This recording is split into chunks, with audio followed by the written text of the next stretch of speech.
Which 49ers stock is on the rise? Which 49ers did exactly what we expected? And were there any surprises? Were there any guys who came out in the first preseason matchup against the Tennessee Titans and absolutely shocked everyone? We're going to talk about all that and more in this episode of 49ers Cutback.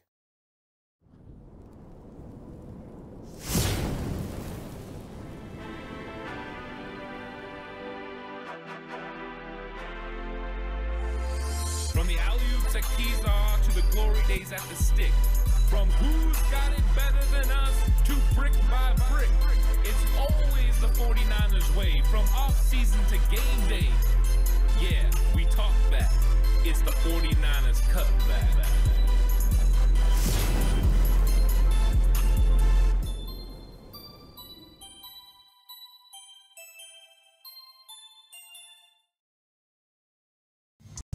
It's 49ers Cutback podcast time. Welcome to the show, everyone.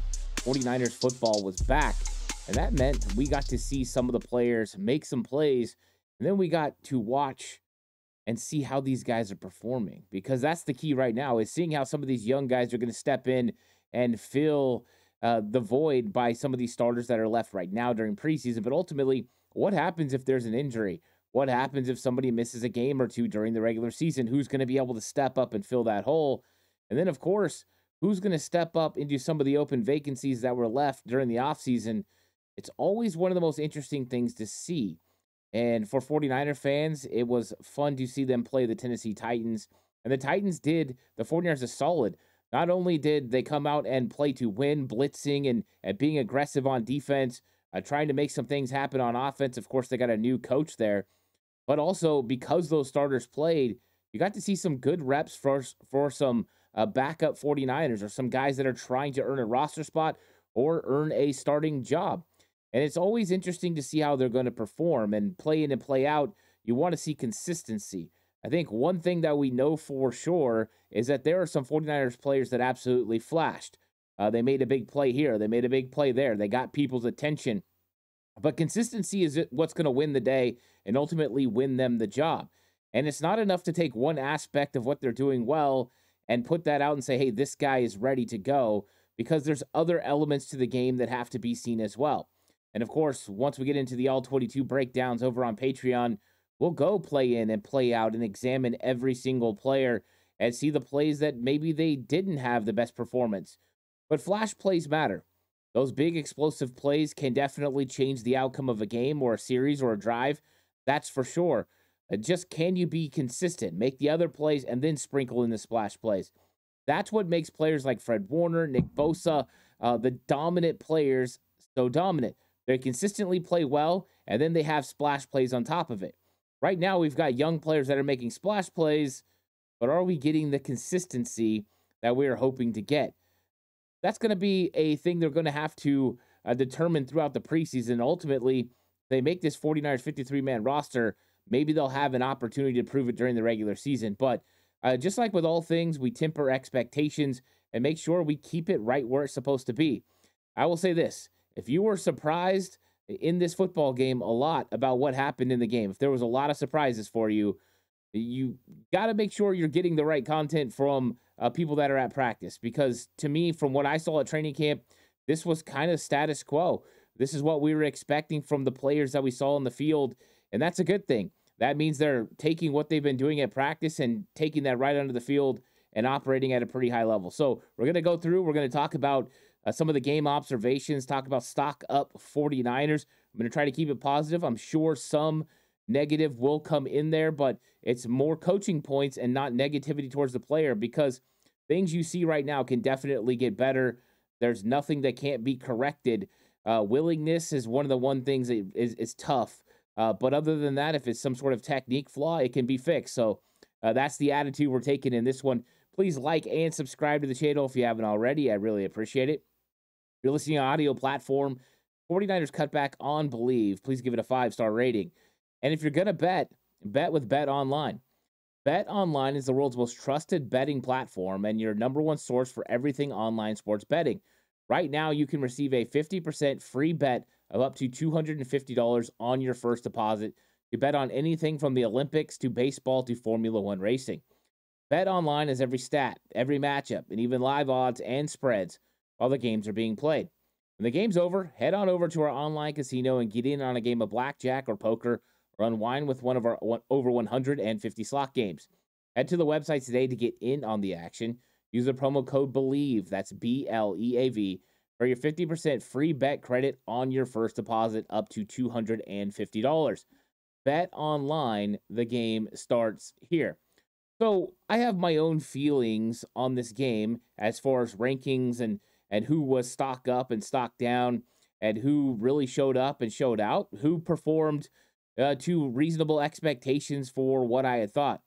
Now, one thing I'm going to have to take into account is for some of these guys, they played and performed the way that I've seen them at training camp. So for me, it wasn't as much stock up watching the game, but it's going to be stock up for a lot of people that are seeing them for the first time. Because if you're not able to make it out to training camp, you haven't seen these guys be able to perform like this. And it's always nice being able to see them perform the way they did against another team. So I'm taking that into account. So this is going to be a stock up in as far as how they played and just how much they're better than last year or how much we thought that they were going to play better than their college tape, whatever it is.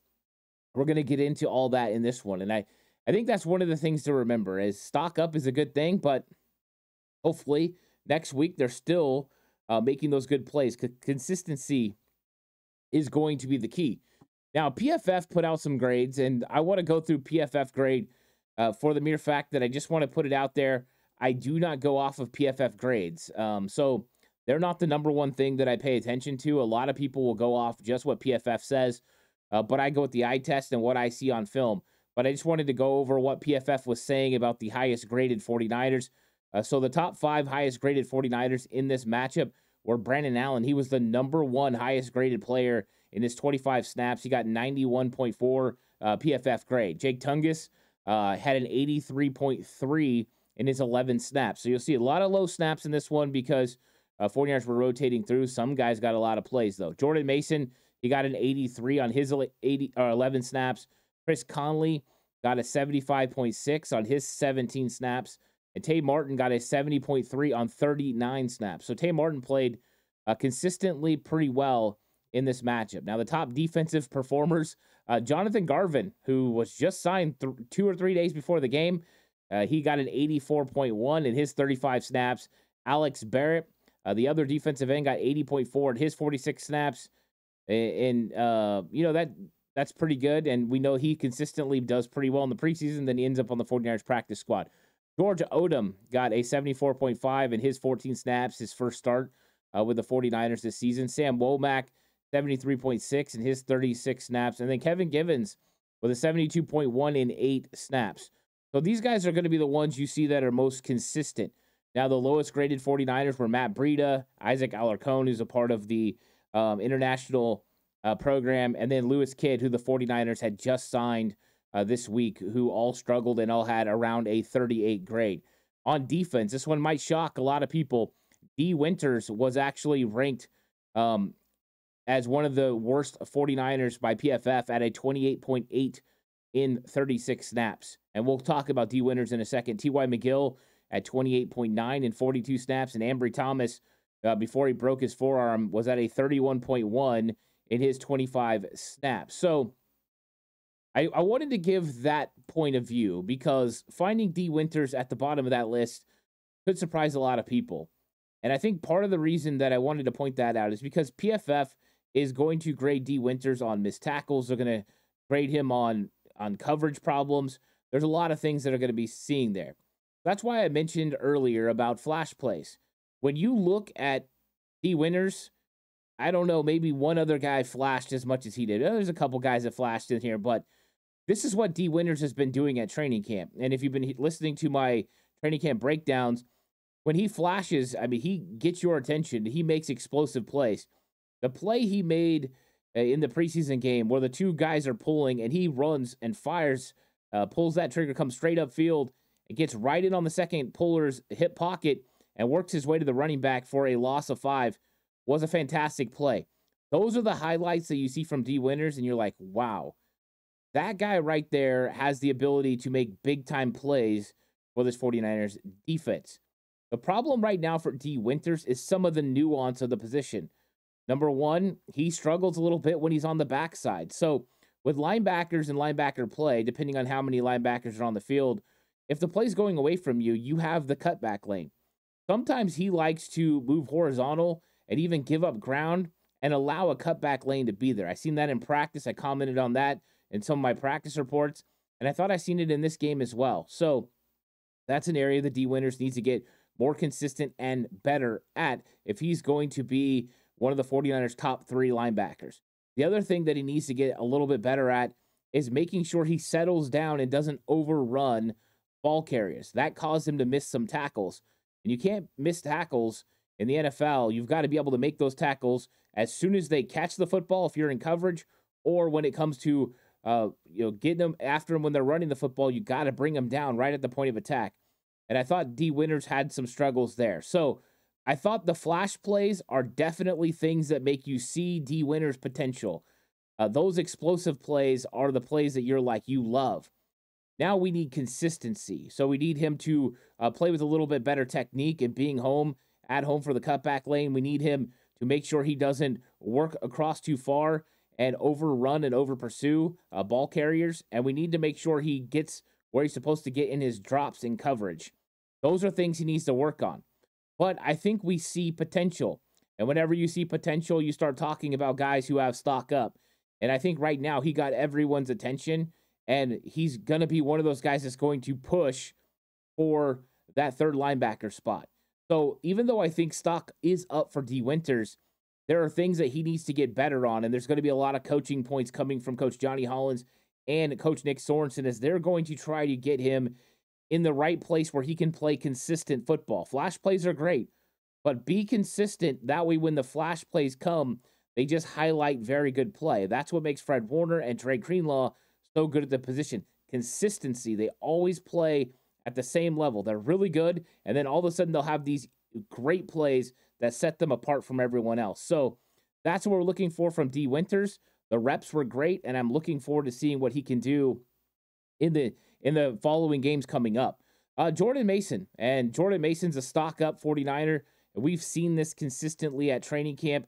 I will say this, going back and watching it a second time, I did see that he had a couple of mistakes. He had another time where in pass protection, he went the wrong way. That's unfortunate, but you know what? That's one time. Let's see what he does moving on from this. That was the one I found. I did find a couple other times where he probably should have followed his blocker. He went straight vertical upfield behind Eric Saubert, and he should have went ahead and broke off to the right behind a Braden Willis. Could have been a more explosive run. But those are things that are going to be coaching points that Coach Bobby Turner is going to talk to him about. But overall, I thought he played well. He ran hard. He ran physical. He did a lot better keeping his eyes and his vision up. And the offense moved when Jordan Mason was on the field. And that was a lot of backup offensive linemen. I know there were starters out there with Aaron Banks and Colton McKivitz, but we had some backup offensive linemen that were in there and performing. And a guy like Dominic Pooney in his first action ever in the NFL, and I thought they did a good job, and Jordan Mason did a good job running the football. We didn't get to see him catch the football, which was been a huge improvement that we've seen at training camp. So a couple of little things that he could get better at, but overall a tremendous performance. And I think everyone got to see why stock is up on Jordan Mason. He has been better. So if you saw the missed assignment when it came to pass protection, have no fear. He's been getting better at that, and hopefully we will see that get better and better as preseason rolls on. Kalia Davis. Kalia Davis is a stock up 49er, and this is something that, I've kind of been telling everyone over the offseason was that Kalia Davis was ahead of Evan Anderson and Shaquille Brown. And the reason is you just see the explosiveness. It's different. The other two guys are big physical bodies, but they lack explosiveness, lateral movement, that ability to penetrate, which is a Chris Kasarik staple, and get in the backfield and create problems. And I thought that we really saw that from Kalia Davis in this game. Now, one of my criticisms, I've had a couple of him over ever since he's been drafted, but especially over the last couple of years, is number one, you saw it in college at UCF. He would explode into the backfield, but he didn't always finish plays. And so we saw that a little bit in this one. There was a lot of times he exploded into the backfield, And I've always talked about also his balance issues where he looks a little top heavy. I thought he did a lot better on that. First play of the game, he got absolutely smoked and crashed down. But he got better and better. He split some double teams, did a good job there. So I'm going to give him credit. This is the most consistent performance I've seen from Kalia Davis with some flash moments that got everyone's attention, including a sack and a big tackle for loss in the run game. There are plays, however, and him and T.Y. McGill suffered this a lot in this matchup, where he flew upfield out of control and got a little bit too much depth. Either it took him out of the play or they were able to trap him because of it. Those types of things will make it difficult on your linebacker core. That will make it difficult on everyone else in run fits if you take yourself out of the play and they don't even have to allocate resources to block you.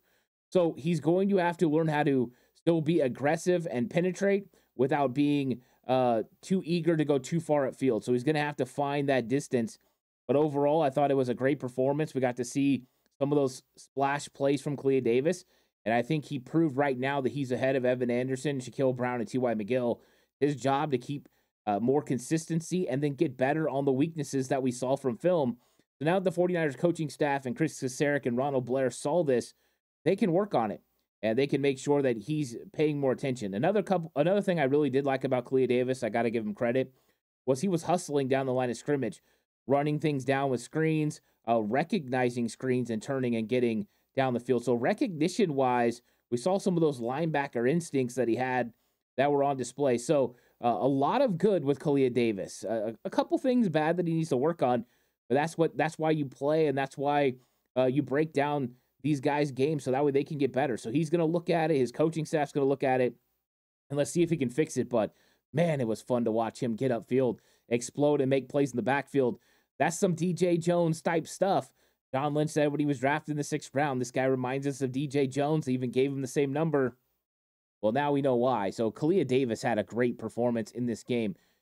On the other side of the ball, offense, and I know most people would expect me to talk about Dominic Pooney first, and I've seen all the video going around. Dominic Pooney was fantastic in pass protection, and that's to be expected. But I'm actually going to go to number 63, Nick Zakelj. Nick Zakelj put together a tremendous game. He played, and especially his first 2 series, he played nearly flawless football. It was a great performance. I saw one play in particular. I remember that a defensive tackle worked across his face, was able to get down the line of scrimmage and hit it and make a tackle on Cody Schrader. But I thought that Zakelj did a very good job in pass protection. He did a good job in twist pickup when they ran a defensive line stunt. He anchored really well in pass protection, and he got to the second level and made run blocks. Nick Zakelj put himself firmly in the competition now to make this football team. We have to see consistency. He has to do it next week against New Orleans. He has to do it the week after against the Raiders. But if he performs the way he did in this matchup, and this is going to be a bold proclamation, but if he performs this way, he will make this 49ers 53-man roster.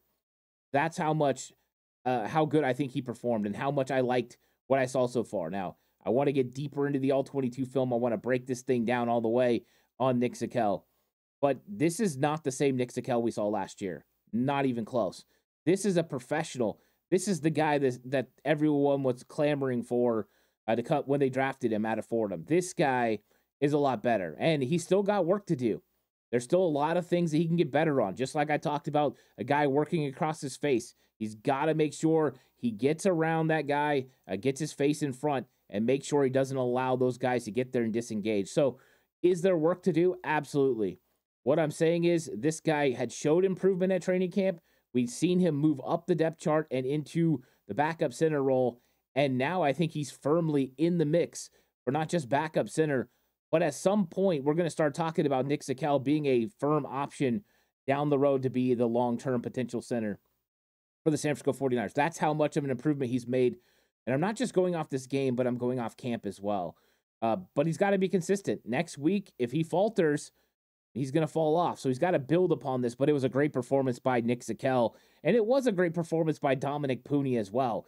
This is the type of thing we saw when he was coming out of Kansas. The performance at the Senior Bowl, the ability to anchor, to not get pushed back. And we saw some clean pockets for Brandon Allen early in that game because they were anchoring up front. And that's what you have to see. And Pooney, it wasn't perfect when it came to run blocking. You go back and you watch the film of Pooney, it wasn't always the greatest, but there was a lot of good play and a lot of great things you could see. The pass blocking is definitely his strength. Run blocking is coming along. And I think if you saw him at the beginning of training camp till you seen him in this preseason game, you would recognize the improvements. You would recognize the technique work is getting better. And so Dominic Pooney is developing. I don't think it's a foregone conclusion that he's the starter. If it was only about pass blocking, he would be the starting right guard for sure. I think though that he is definitely right now in the mix, and he might not let this thing go. So it's going to be something fun to watch and monitor over the rest of preseason. If I'm Spencer Burford, I'm finding some of that special Miyagi stuff. He's got to get that hand right real quick or get it padded up so he can get out there and practice. If not, Dominic Pooney's not letting go of this job. Spencer Burford, John Feliciano, they were definitely on notice by this performance, but just to caution everyone, run blocking for Dominic Pooney needs to get a little bit better. And I think if he does that, it's going to help. Like even on the touchdown run that Jordan Mason had where we saw him push in, he gets kind of studded up in the hole. And that's something you can't have when you have that guy pulling around on those power row type looks. So something to see there with him. But overall, I thought Dominic Pooney did a good job. Malik Mustafa. Malik Mustafa is an interesting one because he's a lot like D. Winters in this game. The flash plays were absolutely fantastic. That play made on the goal line to stop the runner and prevent a 4th and 1 conversion and blow it up and get the 40 yards of the ball back was fantastic. That's that different level. Pulled the trigger, recognized it, got downhill, great form tackle. Everything's really good. You see those moments, you see those tackles. He also had a great play on the kickoff as well. We kicked off and he made the tackle around the 19, 20-yard line. It was phenomenal. So Malik Mustafa is going to be a big help on special teams. And I'm guessing at some point, if they need him, he could step in. But there's a lot that has to get better. I thought that there was times in coverage where he allowed his eyes to get stuck into the backfield. And so when that happened, you have dirty eyes. You lose track of what's going on around you. And your job in coverage is to not just focus on what's in the backfield and not get caught up on the flow, but to make sure you're doing your job. He also got caught going with crossers in front of him, and that allowed some people to squeak out behind. So he's got a lot of work to do, but you see the moments and the flashes where you're like, whoo, that guy could be special when he can put it all together. The thing about Malik, super intelligent, figures things out fast, takes coaching well. So I expect some of these coaching points to be brought to him and for him to work on those things. And this is no different than most of safeties that come into the league have to deal with. Jair Brown dealt with it when he came in the league. Talanoa Hufanga definitely did. Getting your eyes in the backfield, losing track of guys coming through your zone. It's one of those things that can, put some stress on you. And that's the whole thing about offenses. They're trying to put you in a vertical stretch, get you between two areas. Oh, do I jump on this guy? Do I stay deep? Or a horizontal stretch, trying to get you to say, do I go with this guy outside or do I stay inside? These types of things, these guys just get better with snaps and reps. So Malik Mustafa is going to get better, but seeing those explosive elements to his game definitely gets you excited about what he could be within this 49ers defense in the future. Great to see. And I have to mention, not only did George Odom play well, which he's been doing all throughout training camp, but Jair Brown played phenomenal. I was actually surprised when I didn't see him on PFF's list of the top performers, because if you just watch him, he was coming through, making tackles in the run game, cleaning up missed tackles by guys like D. Winters. I thought Jair looked very, very good, just like we've seen. That safety tandem of George Odom and Jair Brown has looked good all training camp, and I thought they looked good in this matchup as well. And we'll see what happens with Hufanga. This is the week. Tim Ryan was talking about it a little bit on the broadcast. This is the week he could get cleared and then potentially be able to get back out there on the field. If that happens, he's going to be on track and on his way for week 1. But the good news is we've got two safeties that are playing really well and a young safety in Malik Mustafa who has been improving and made some real splash plays. So right now, we're talking about stock up 49ers. A lot of it has to do with splash plays, not consistency. But we'll see what happens with that consistency and if it continues to get better. One guy that I thought was the model of consistency in this game was Rock Ya-Sin. Rock Ya-Sin has been just a model, consistent player at practice, always doing his job well, competing. He gives up catches here and there, but he plays really good in the run. He likes to be that guy that makes plays come in. The boundary defender, he does a good job. I think that Rock Ya-Sin showed again that he's still a very capable corner in this league. And with Ambry Thomas suffering the forearm injury, I think there's an opportunity for Rock Ya-Sin to make this team. Now, my belief has been that this 49ers pecking order at cornerback has been going Charvarius Ward, Deommodore Lenoir, Isaac Yedem, Renardo Green, and Rock Ya-Sin. That's been my belief, with Darrell Luter Jr. because of injury kind of hovering around there. I think that Rock Ya-Sin is now more cemented now. Darrell Luter Jr. is going to have to get healthy and get on the field. Womack had a decent game, but we're going to have to see what he can do.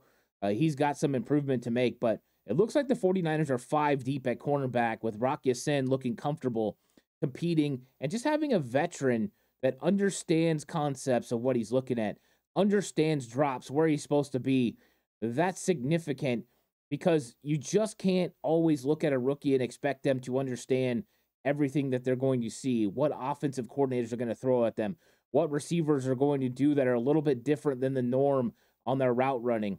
And I think that Rock Ya-Sin has a better understanding of that. Plus, if you look at his numbers last year, missed tackle rate was non-existent. The guy did not miss tackles last season, and the 49ers need that when it comes to the run defense, for a guy to come up and be able to step up, take on blockers if necessary, if not make the tackle. And I think Rock Ya-Sin's one of those guys. So I was a huge fan of Rock Ya-Sin continuing what I've seen at training camp into the preseason game. He looked consistent in this matchup, and that's what you're hoping you're going to get. Now, a young guy who's been injured most of training camp, so truthfully, there were not very much expectations on him because we haven't seen him be able to practice very consistently, only a little bit towards the end, is Tay Martin.